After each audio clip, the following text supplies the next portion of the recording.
Welcome to video 4. This video is going to cover how we nurture leads into sales.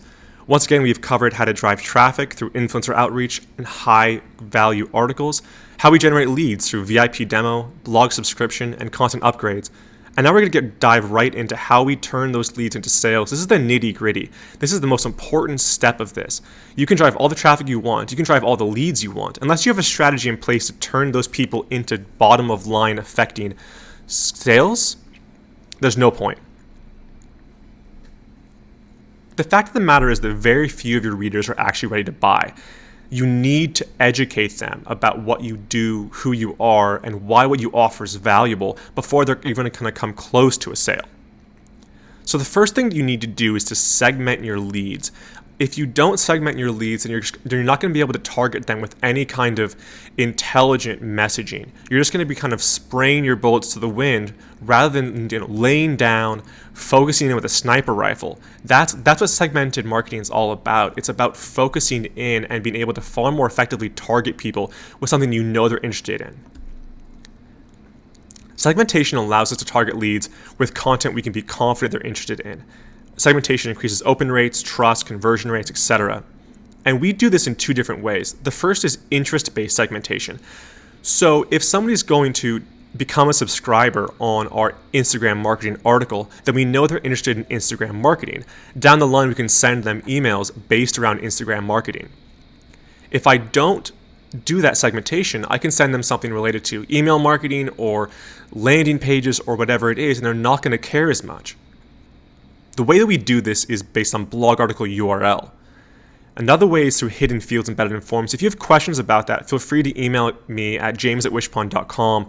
Hidden fields is a little bit more complicated, but it's basically passing a hidden lead property as soon as somebody submits any kind of form on your website that shows up in your marketing automation platform as kind of labeling what this person might be interested in.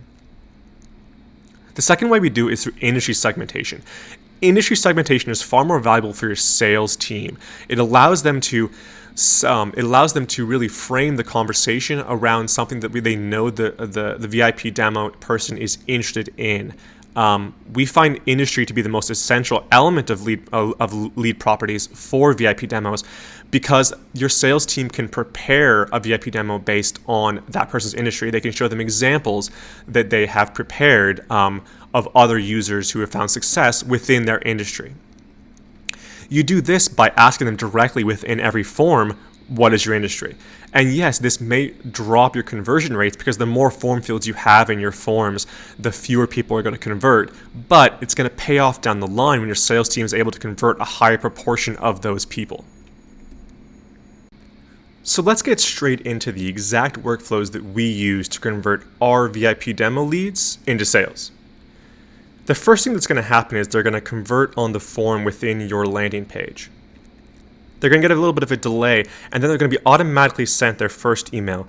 This is simply an email with the subject line, "Let's book a time to talk." Just to follow up on their request, just provide a link to your calendar or booking page.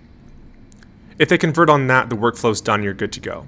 Another delay, and then the second email. This is only sent if they don't convert on the VIP demo in the first email. Again, the subject line would be something like, "Following up, do you have a second to chat about the subject they're interested in?" And again, this is how you can really optimize your emails. It's by adding merge tags to all of your subject lines based on what this person's what the person's interest is. So if they convert on a VIP demo within an Instagram marketing article, then you know they're interested in Instagram marketing strategies, and you can frame the VIP demo around that, but you can also increase open rates by including that interest within the subject line. So again, subject line something like, "Following up, do you have a second to chat about Instagram marketing?" If they convert on that, you're good to go, done. If not, they receive a third email. Something like, "Regarding your business name, demo. Let's talk Instagram marketing."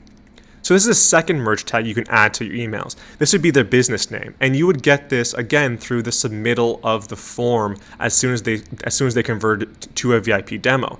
They would submit either their industry or their business name, and you can include this within the subject line of all of your emails or just this third one.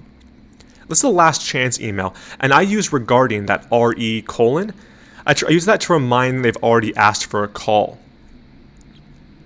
If they convert on this one, you're good to go. If they don't, I also finish this workflow here because they've said basically no 3 times to the VIP demo. You don't want to badger people. If you want to pause the video here, you can copy down the exact subject lines that we use. Moving on. This is how you convert a blog subscriber. So again, they subscribe to receive your content. And the first email is going to be just a thank you for subscribing. This is very limited messaging.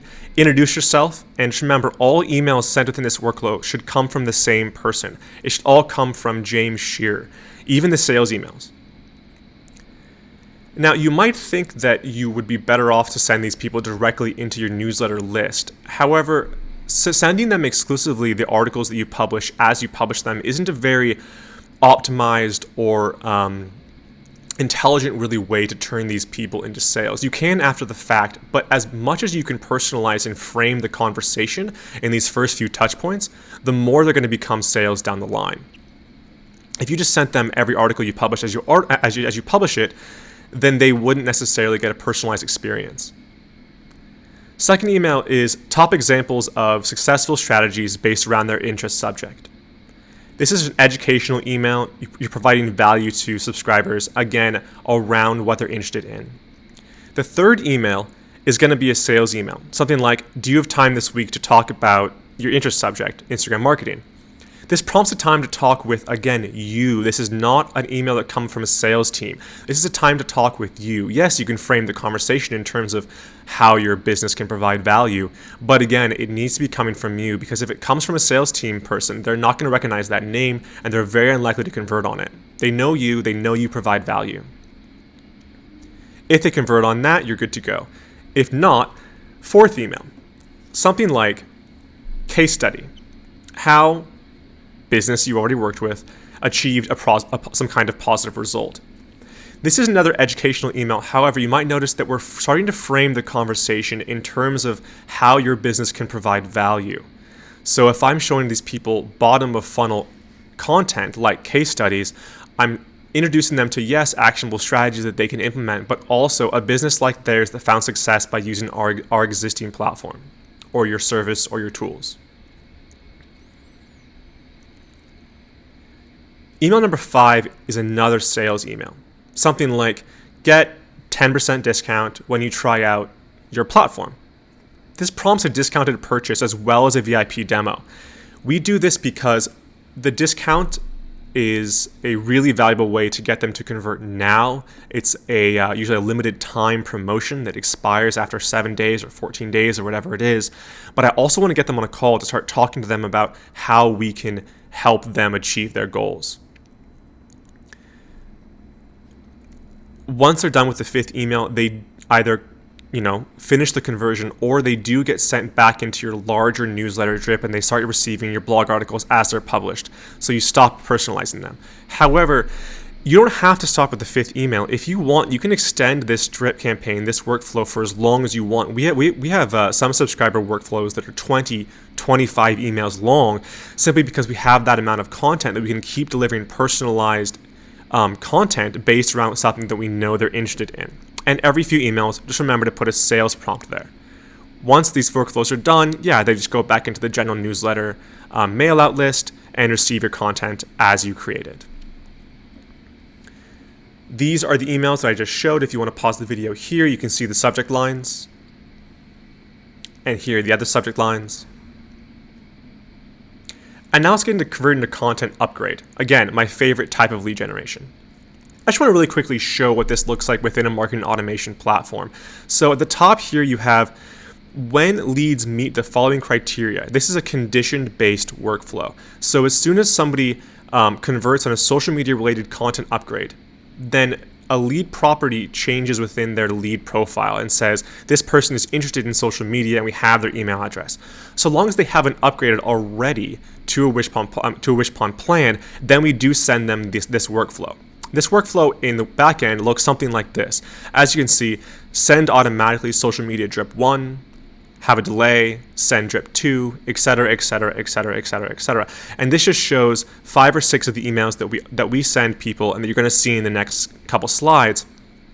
But this is what it all looks like in the back end. Send email, delay based on these conditions. So you might notice that converting a blog subscriber is, at least initially, very similar to converting a content upgrade is very similar to how we convert a blog subscriber. Basically, in the first step, they of course subscribe, they submit the lead information, a bit of a delay, and then they get the thing that they wanted, the PDF of the article or the content upgrade. They get that by email. Now, this is just to start the conversation off. You want to frame this.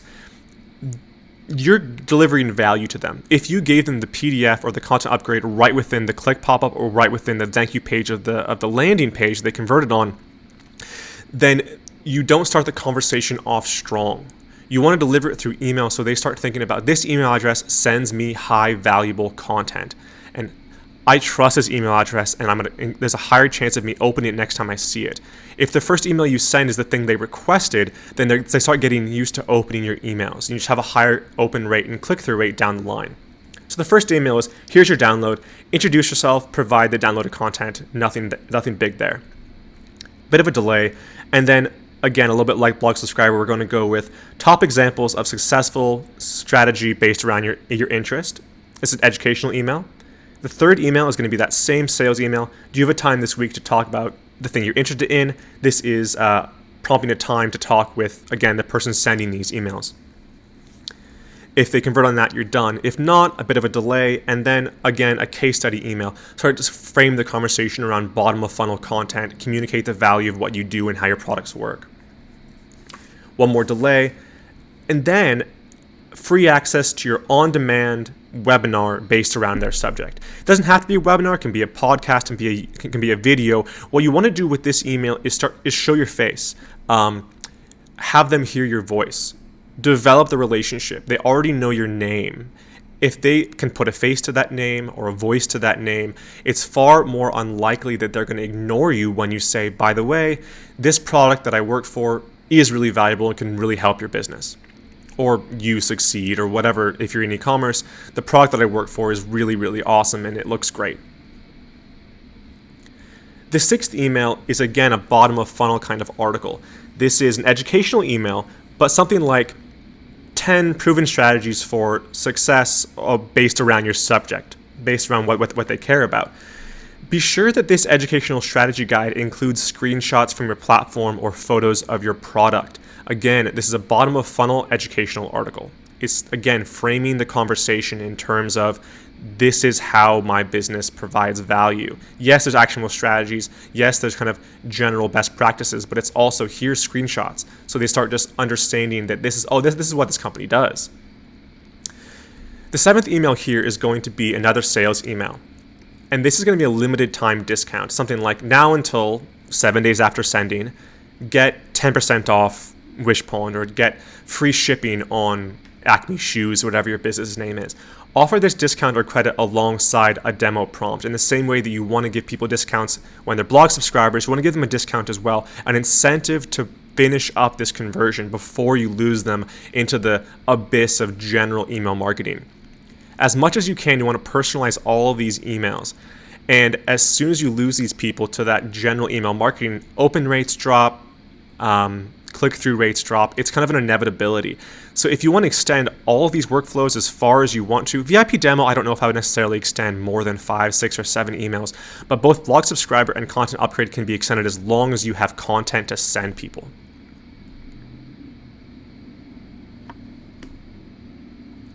Again, here's the emails if you want to pause the video here to get the subject lines.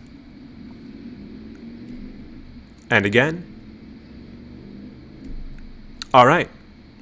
The next video, we're going to have a conclusion, and I'm going to give you a few of my top tips I don't normally share with people. Look forward to that.